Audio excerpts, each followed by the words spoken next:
We go live to Zambia now, where my colleague Maxwell Agbagba is in an interview with President John Dramani Mahama.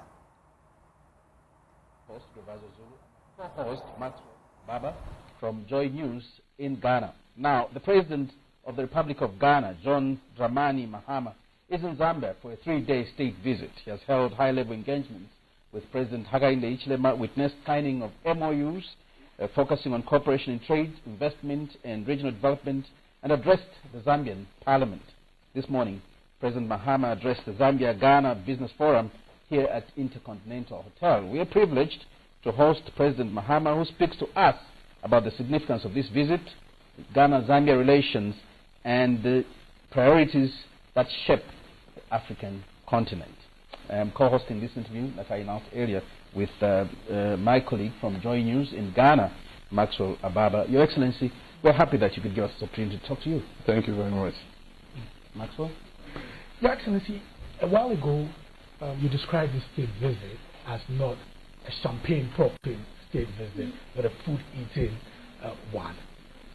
Many international relations experts I've been speaking to tell me that this visit has rekindled the Ghana-Zambia relations, like what we used to have back in the Nkrumah days. I want to find out what went into the decision to visit Zambia, what went into the decision to accept to visit Zambia. I want to first thank the Zambian people for the warm welcome we got, and to thank President Hichilema for his invitation. We have met several times on the sidelines of international conferences, including the African Union. And he's a person whose political career I've followed, and I've admired him and the bold decisions that he has taken. I have had to take some of those decisions in Ghana. And so in our interactions at the sidelines of conferences, we discussed, and he said, well, I'll invite you to Zambia one day. And so it just happened, I got the invitation, and I gladly accepted. I've been to Zambia only once. It wasn't a proper visit. I was president at the time. I touched down at the airport, and we had held a meeting at the airport. I never got to come into Lusaka town, and so I don't consider that a visit. So this really is my first official visit to Zambia. I want to commend the Zambian protocol and government for the way this visit was organized. Normally, visits are just diplomatic, you know, to forge some closeness between countries. But this has gone beyond a normal state visit with the way it was structured. And so I want to commend our Zambian counterparts for that. Indeed, we've learned something from this state visit, and I think when we go back, we're going to restructure the way we hold our state visits. President Hichilema has been with me all the way from the airport, met me at the airport. We held the bilateral discussions. He was there with the ministers throughout. We all sat in throughout. The only place he didn't go to with me was to Parliament, because, of course, that's a different branch of the government. And then, again, in the evening, we had the state banquet. And then today he was with us in the business forum the whole time. Yeah. And so it's been a very good visit. It's not been, like I said, the normal champagne popping, backslapping, and then have nice dinners, and then that's the end of it. We sign MOUs and we go. We had a special session, which was a tete-a-tete session. They gave us 45 minutes, the two presidents. We went more than 1 hour, and they had to finally come and break it up because the discussions were so interesting. We found similarities between our two countries. We had both had economic crisis, you know, and we've had to institute difficult reforms. And those reforms are beginning to yield fruits, both in Zambia and in Ghana. And so there were a lot of things that we're doing in common. But there are many things too that Zambia has a comparative advantage, and others, Ghana has a comparative advantage. So we decided that permanent joint commissions are not enough.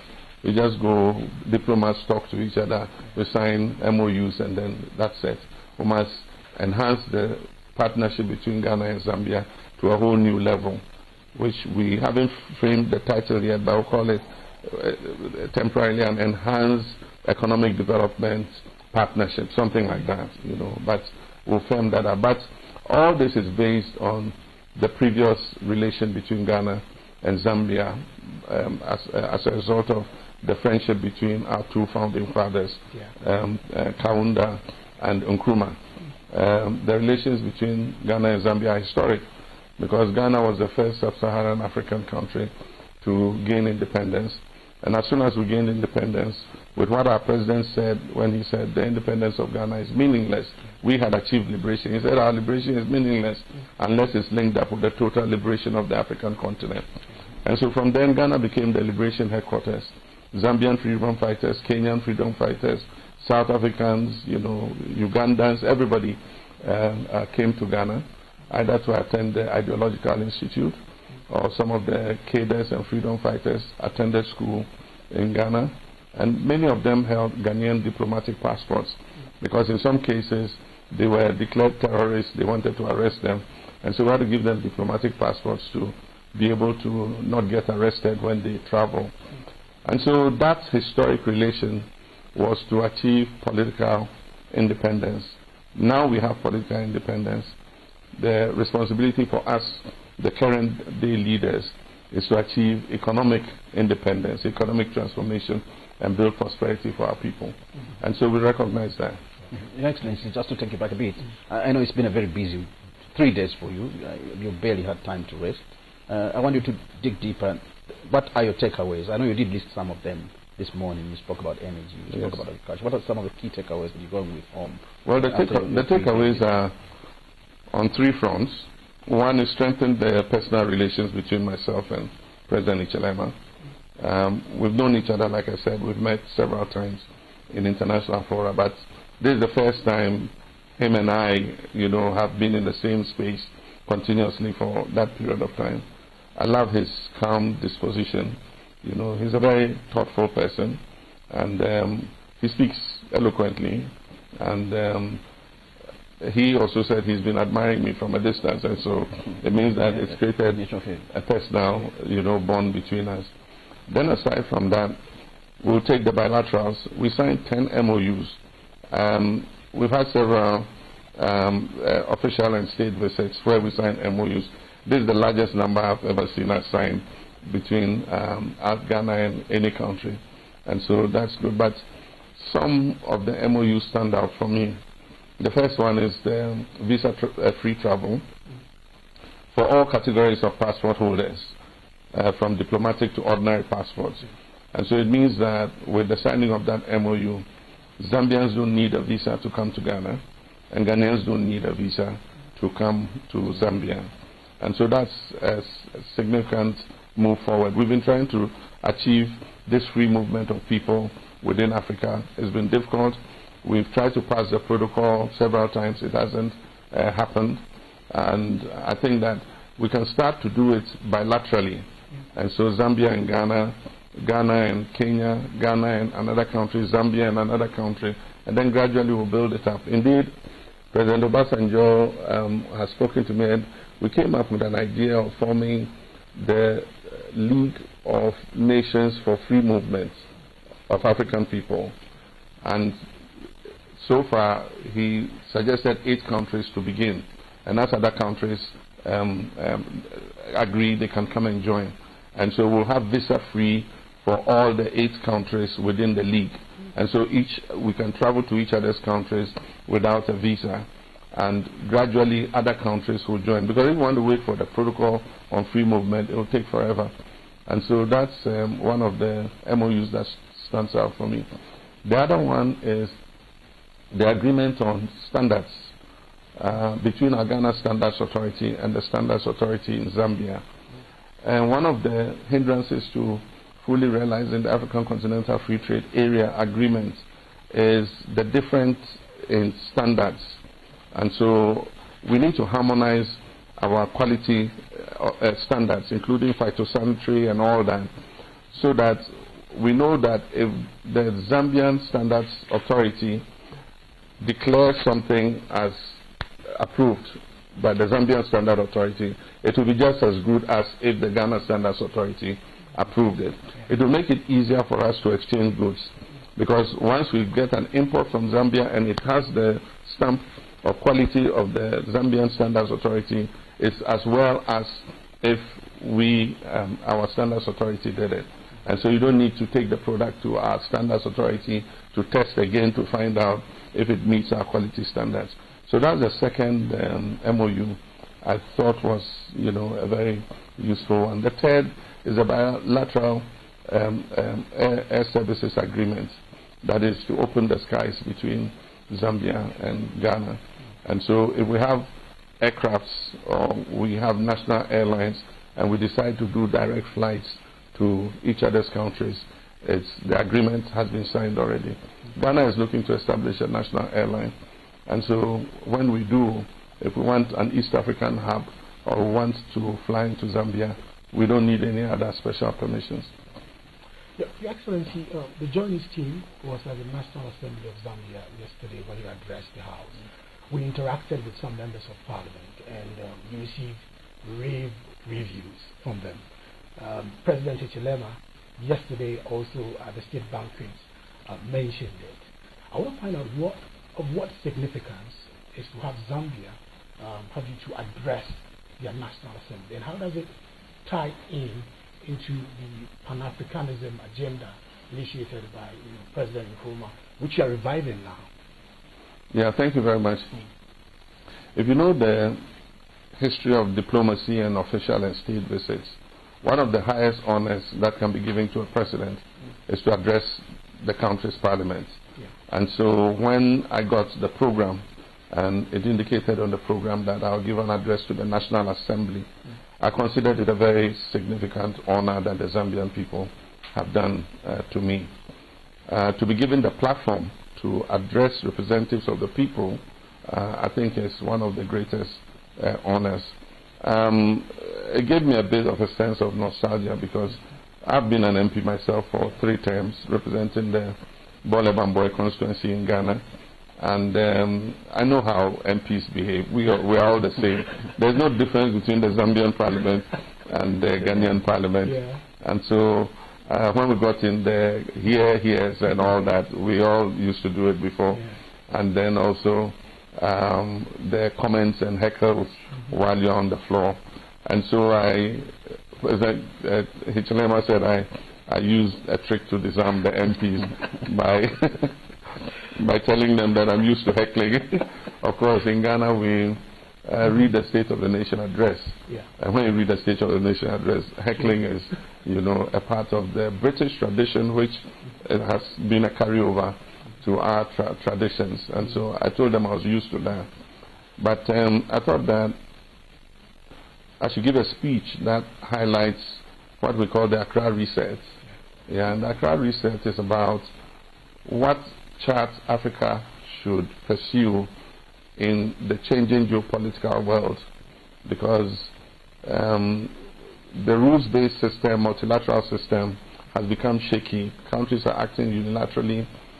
They are cutting down their overseas development assistance. Humanitarian assistance has gone down. Africa cannot continue going cap in hand, begging for that kind of assistance. We need to pull ourselves up by our bootstraps. And so I chose to give a speech that rallies Africa together based on the objectives of the Accra Reset, so that we can, one, come together, collective decision making, and then apart from that, carry out internal reforms in terms of our governance and everything, respect for human rights, and all the fight against corruption, accountability, selfless leadership, service, consider leadership as service to the people. All those things are necessary for us to be able to face the rest of the world. And I said the Accra Reset is not about disrupting global partnerships. It's about forging new ones based on mutual respect and shared prosperity. And so that formed the theme of the speech, and I think that it's a carryover from the early days of Pan-Africanism. And, when President Nkrumah said, we need to show to the world that after all, the black man is capable of managing his own affairs. And so we must learn to manage our own affairs. And in all that is the issue of national sovereignty over our natural resources. The colonial period where, you know, our resources were pillaged and just sent away, you know, without any real value coming back to us, must change. I mean, we must take more control of our resources. We must make more out of our resources. We must add value to our resources before we export. We cannot continue to be exporters of raw material without, and then they go add value to it. They take copper out of Zambia. They go use the copper, produce finished products, and bring the finished products back to Zambia at 1,000 times the cost of the copper ore that they took. Same with Ghana. Manganese, bauxite, and all that are taken in their raw form, and they're used to produce items that are brought back to us at 1,000 times the price. And so in Ghana, we are changing the narrative. We are asking to ban export of raw bauxite and raw manganese, and we've asked the mining companies to set up the refining plants to refine the ore into at least primary processed products before they are exported. With bauxite, we want the full value chain, you know, from the ore to the alumina production, and then to the Valco aluminium smelting, so that we bring it out in its purer form for use as engine blocks for aeroplane manufacture and all that kind of thing. We started with gold. You saw there was a signing ceremony with Gold Coast Refinery to refine 1 ton of gold a week, which amounts to about 52 tons of gold a year. Our total production from the small-scale mining sector is 104 tons. So if we are refining 52 tons, it means half our production from the artisanal and small-scale mining is going to be processed and refined before we export the refined gold, which has a higher value than when you export the raw bullion, they call it Dory gold. And then when you refine, you're able to get silver, nickel, and other, you know, metals that are associated with gold. And so I think that we can share the same examples with Zambia to push for value addition, and then for more, you know, sovereignty over their resources to earn more money. I mean, people can come and take these things cheap, and then our people sit in poverty, just watching them cut away all the wealth without anything coming back in return. So, Your Excellency, you spoke about sovereignty on resources. One of the causes that is getting stronger is the issue that African countries must trade among themselves, do business among themselves. President Isham has been consistent on this call. I heard you make the call as well on that one, that there must be more trade. This morning we heard that the trade is as low as 20%.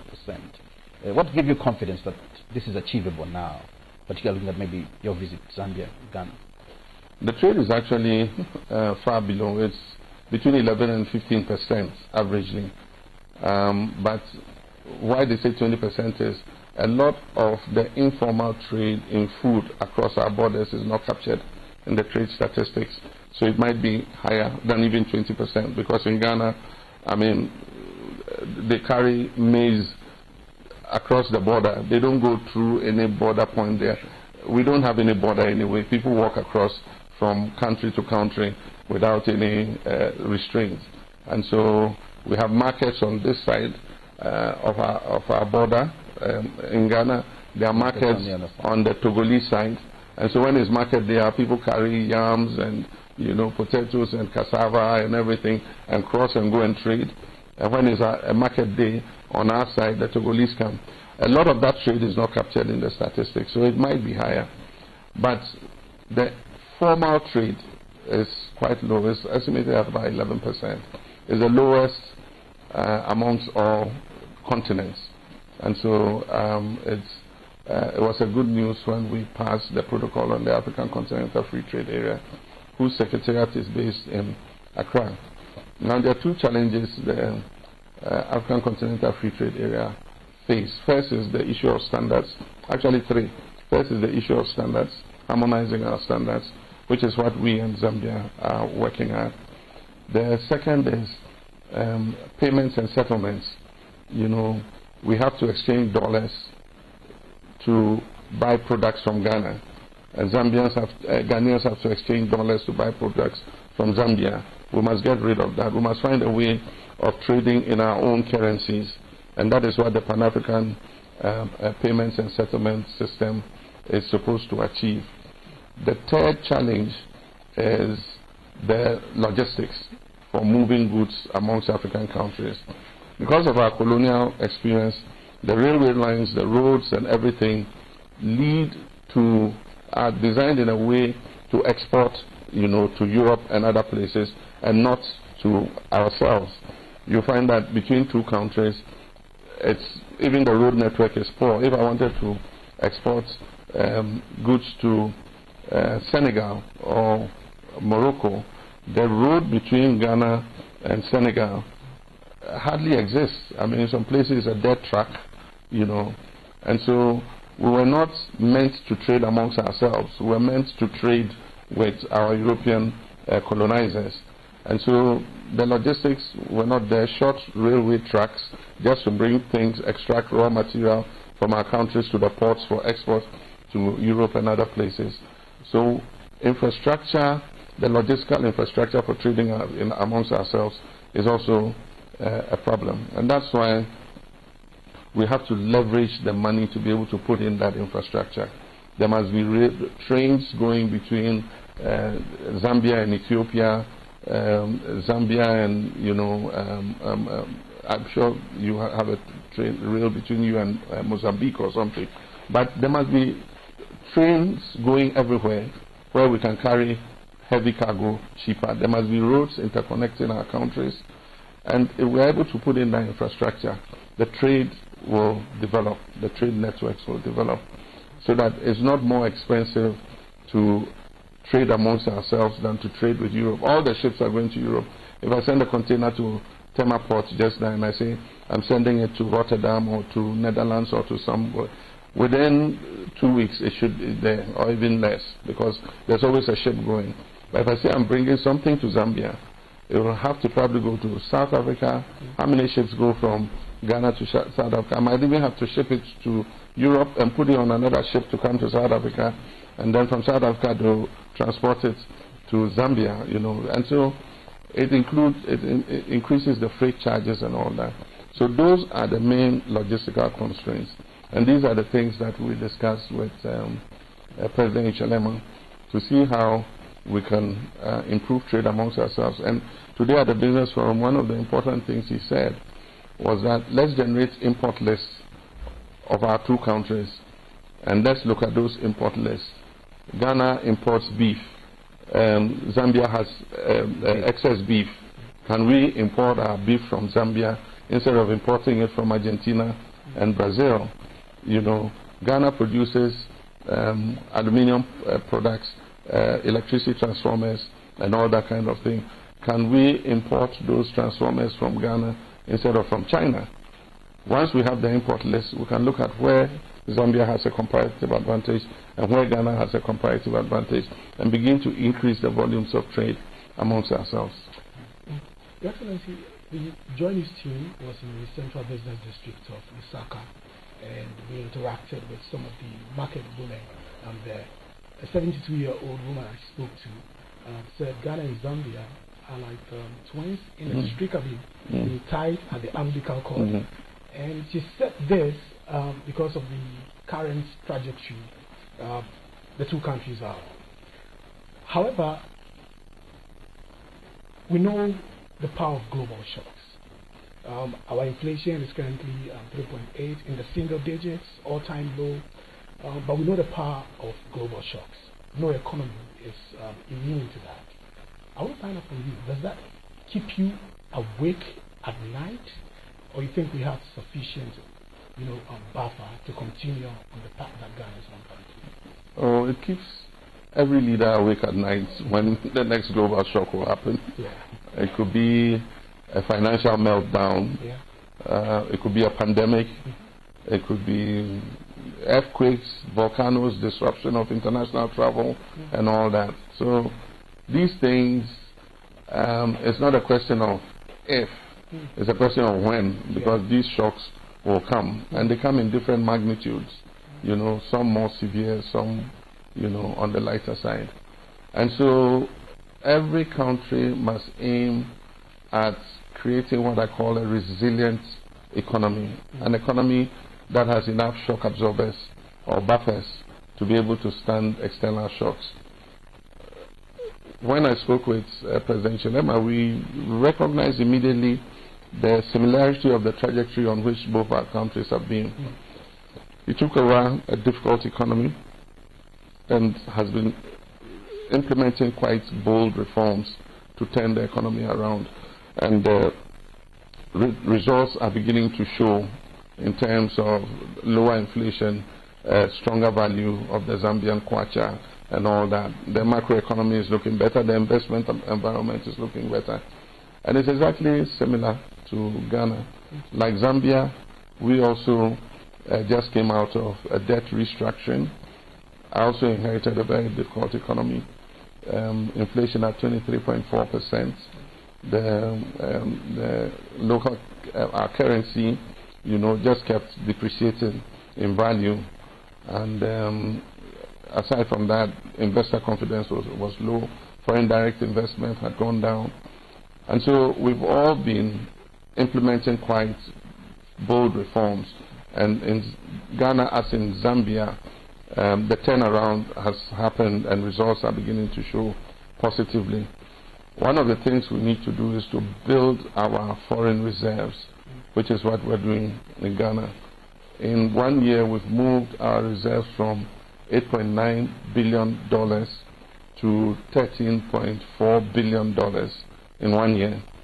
We want, over the next 3 years, to increase our reserve position to beyond $20 billion, so that if anything happened, we would have enough buffers in terms of our reserves to be able to tide over whatever shock it is. And so I think that one of the things to do is to build the foreign reserves. The other thing is the creation of an environment that is conducive to business, so that you have a multiplier effect in terms of people's incomes and opportunities for people. Because ultimately, your reserves alone are not able to do it. It is boosting the per capita income of your people, so that if anything happens, they still have the kind of income or capital to be able to survive or to bring themselves back up. Look at what happened with our economy. Many companies collapsed completely. There are people whose businesses, no longer exist. But if we're able to run our economy in a way that creates opportunity and makes people able to invest in bonds and other things, after a global shock, they're able to liquidate their bonds and either build their industries back, or if they have collapsed, to invest in some new area. I think that's what we should be doing. Your Excellency, this could be a double-barreled question for me. One is that you're moving the relationship from the historical one to economic one, and you've placed a more advanced framework, which NAME is being designed. What practical benefits are citizens of the two countries likely to see soon? President Chilema said something very profound. He said, the economy is at the basis of everything. You can talk about education, you can talk about agriculture, you can talk about anything. If the economy is, not doing well, you can't raise the resources to invest in these areas. And so the economy is at the basis of everything. And that is why we say we should move to an economic partnership agreement, so that we're able to exchange knowledge and material in areas where we have comparative advantages. And I mentioned some of them at the Business Forum. Zambia's agricultural sector is very well developed, and so they have developed the research to produce improved seeds and so on and so forth. I think they are at a level that is far higher than we are, and so currently we import improved seeds from Zambia, and President Chilema was very gracious to give me 1 ton of maize seed for my farm, and so I thanked him for it. I'm going to use what I can and then distribute some of the seeds to farmers who are neighboring my farm. And so I believe that it will be beneficial, economic partnership agreement. One, it will boost trade between our two countries. And two, it will allow us in real time, because of the similarity of our countries in mining and all that, to be able to compare notes for our own mutual benefit. Your Excellency, if I don't ask this question, I'm sure our compatriots and then of course Zambians who are watching us right now will not be happy with me. You've triggered a new wave. It's a Fugu revolution in Ghana right now. A lot of Ghanaians have posted pictures of themselves in smoke. Today at the Independence Square, renowned photographer Yao Pare is organizing a free photo shoot for all the people who in smoke who come to the Independence Square. One of my colleagues at Joy News, HeadSFM, he launched a Wear Fugu Friday just yesterday and is receiving a lot of reviews. I want to find out from you. You have always been a supporter of Made in Ghana, and in fact, it was actually part of your campaign message, and you've made a conscious effort to always wear locally made clothes. What do you make of the new smoke wave that you've inspired?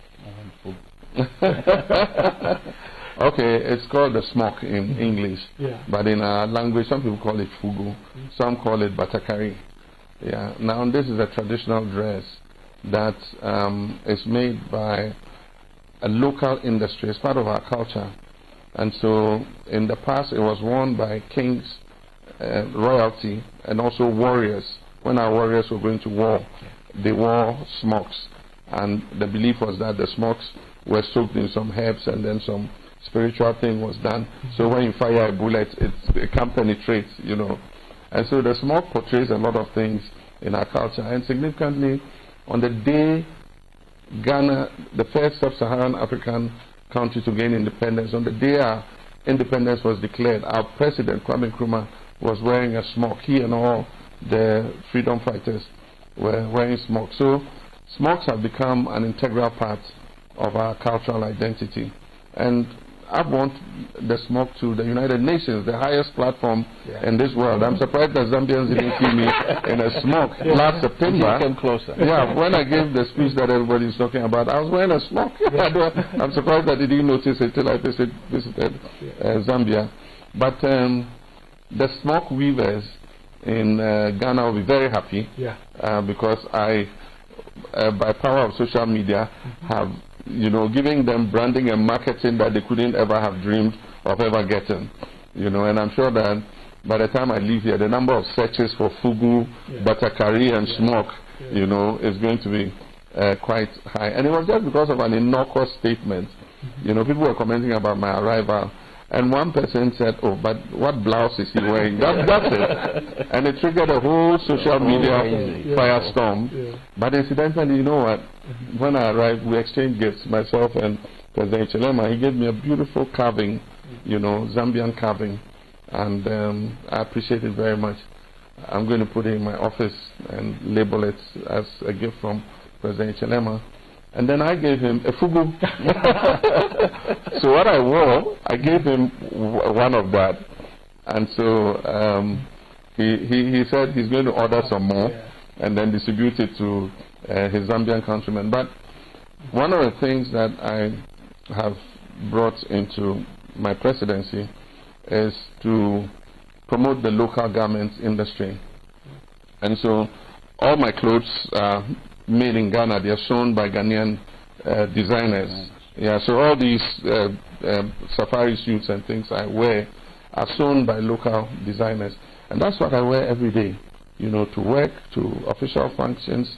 And the thing is, I told President Chelema, I can understand that you wear suits because your part of the continent is colder. Our part is warmer than yours. And so we need to adapt to clothes that make us comfortable in the warmer weather. You probably have to wear a jacket, and so you have to wear a suit or something to be able to keep yourself warm. But we have to wear clothes that will make us feel cooler. And so it's more appropriate for me to dress like this than to wear a suit and a tie in the hot sun. And so that's it. But I thank Zambians for marketing our fugu for us, and it might become an export item in our bilateral trade, we'll export some fugus here and create a new fashion trend. Your Excellency, on that lighter note, we wish to thank you. I know something, the fugu is appropriate because you see the sleeves are very big, and then from under to, when the weather is hot, you are able to get ventilation, you know, from it, yeah. Your Excellency, thank you so much for your time. I hope you enjoyed your stay in Zambia. Very much. I wish you a safe travel. I'll be back. But this time on vacation, I'm not going to come to work. To visit the Victoria Falls. Victoria Falls, yes. You've been watching a special interview with the President of Ghana, His Excellency John Mahama.